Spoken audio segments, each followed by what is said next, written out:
Halo, apa kabar semuanya? Bertemu lagi dengan Pak Mul. Semoga kita semua selalu diberkati oleh Tuhan ya.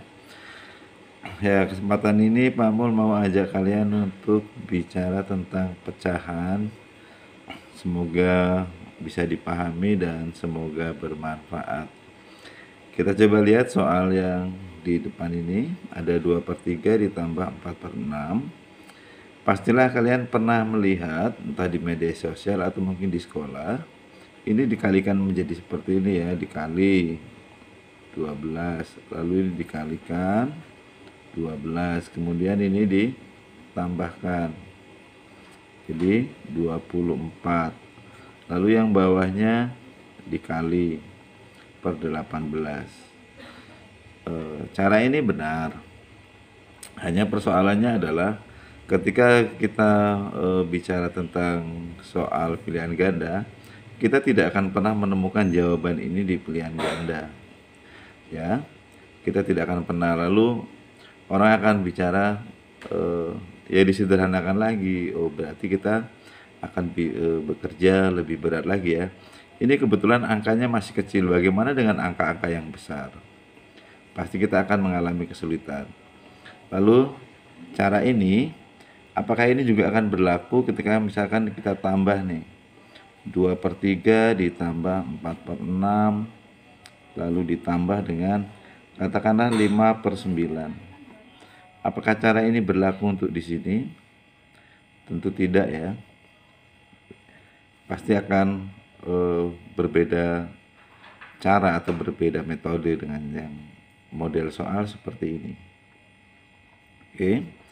Jadi yang perlu diingat kembali adalah bahwa dalam pecahan, misalkan kita tuliskan angka 2/3, ini yang disebut dengan pecahan murni atau pecahan yang paling sederhana, di mana pembilangnya itu lebih kecil dari penyebut. Pembilang itu yang atas, penyebut yang bawah ya. Lalu ketika ditambahkan dengan 4/6 seperti ini, sebaiknya kita akan menggunakan cara yang paling benar atau cara yang terstruktur.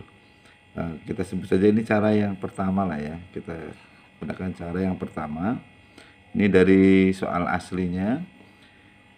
Lalu kita akan menentukan yang pertama adalah KPK dari penyebutnya ya, tidak model main kali seperti itu. KPK itu ada di bilangan bulat, berarti sudah dipelajari. KPK dari 3/6 sudah tidak perlu diberikan cara mencarinya ya, sudah pasti tahu ya, yaitu KPK-nya 6. Lalu berikutnya kita akan bicara tentang ya, setelah tadi pecahan murni, kita akan bicara tentang pecahan senilai. Jadi pecahan senilai itu dari 2/3, kalau dia menjadi 6 itu jadi berapa? Nah, yang paling mudah orang akan mengatakan 6 dibagi 3, hasilnya dikali 2. Benar. Ya, menjadi seperti ini. Lalu ini 6 dibagi 6, 1 dikali 4. Nah, tetap ya. Baru dijumlahkan. 8/6. Lalu apakah akan tetap menjadi seperti ini saja? Tentu tidak. Kita akan ini rubah menjadi bentuk pecahan campuran, pecahan yang paling sederhana. Apakah ini bisa langsung? Bisa. Misalkan langsung 8 dibagi 6, 1.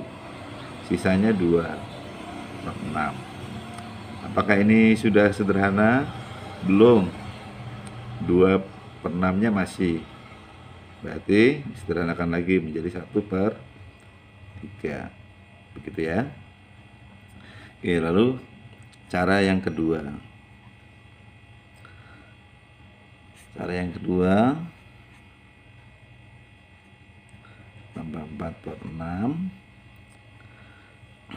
Jadi kita sudah diajari apa yang namanya pecahan senilai. Jadi ini boleh kita rubah menjadi 2/3 ditambah 4/6, ini masih bisa disederhanakan menjadi 2/3.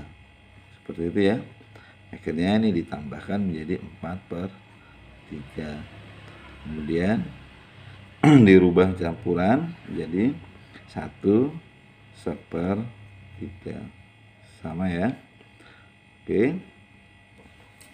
Lalu bagaimana jika dengan 3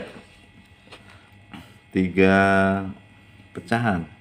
Katakanlah tadi ada angka, saya tuliskan sama ya, 2/3 ditambah 4/6 ditambah 5/9, misalkan seperti itu. Ini sama dengan, nah berarti kita akan mencari KPK dari 3, 6, dan 9. Kita kerjakan dengan apa adanya pun tidak apa-apa ya. 3, 6, dan 9. Bukan dikali semuanya ya. Kalau dikali semuanya nanti angkanya akan begitu besar. Jadi KPK-nya adalah 18. Kita tuliskan dulu penyebutnya 18. Lalu kita bicara tentang pecahan senilai. Jadi 2/3, kalau pernya 18 berarti dikali dengan 6. Penyebutnya dikali 6, pembilangnya juga dikali dengan 6. Ya, gitu ya. Ini menjadi 18 dikali 3, berarti atas juga dikali 3. Ini menjadi 18 dikali 2, atasnya kali 2. 10 ya.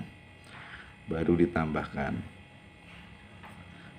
34/18. Kemudian baru disederhanakan. Dirubah ke pecahan campuran dulu boleh, disederhanakan dulu juga boleh. Yang paling mudah itu disederhanakan dulu. Coret bagi 2 ya. 17/9 baru dirubah ke campuran. 1 sisa 8/9. Seperti itu ya. Oke, kemudian tentang pengurangan. Tentang pengurangan, misalkan saya ambil contoh 7,5 kemudian dikurang dengan 2, 3/4 misalkan seperti ini. Ada orang yang mengajarkan ini dirubah ke pecahan biasa dulu. Kalau angkanya kecil mungkin kita akan tidak mengalami kesulitan, tapi begitu angkanya yang besar akan menjadi sulit ya. Nah, kita coba lakukan yang sama. 7 per, ini KPK-nya 4. 4 ya. Ini tetap, lalu ini dikali 2, ini juga dikali 2. Ternyata 2 dikurangi 3 itu tidak bisa. Nah, berarti kita akan cari dengan cara yang lain. Ini kita rubah nih. 7, 2/4 itu sebetulnya bisa dituliskan menjadi 7 ditambah 2/4 ya. Lalu 6 ditambah 1 ditambah 2/4. Kemudian 6 ditambah 1 ini bisa dirubah menjadi 4/4 ditambah 2/4. Nah, kemudian menjadi 6, ini ditambahkan 6/4.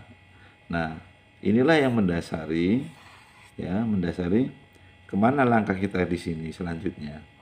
7 2/4 itu bisa kita rubah menjadi 6/4.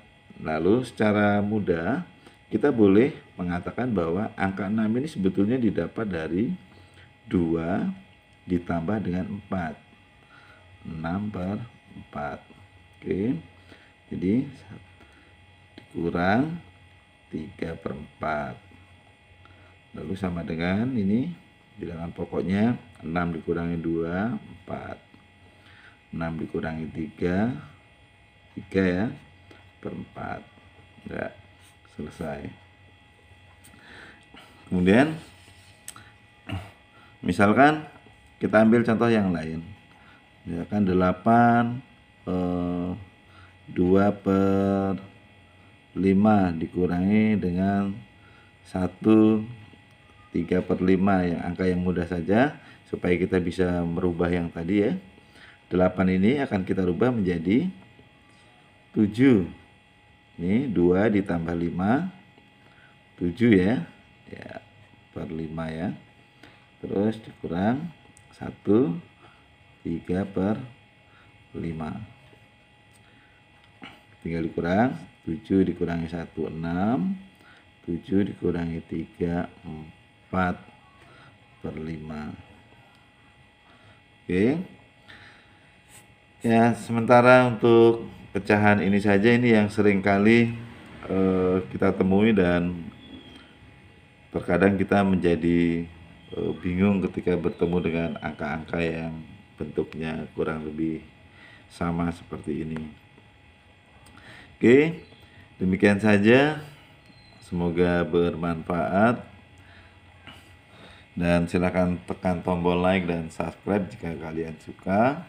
Kita bertemu lagi di pecahan pada operasi pecahan yang lain di perkalian dan di pembagian pada kasus-kasus yang seringkali membuat kita menjadi bingung. Sampai jumpa.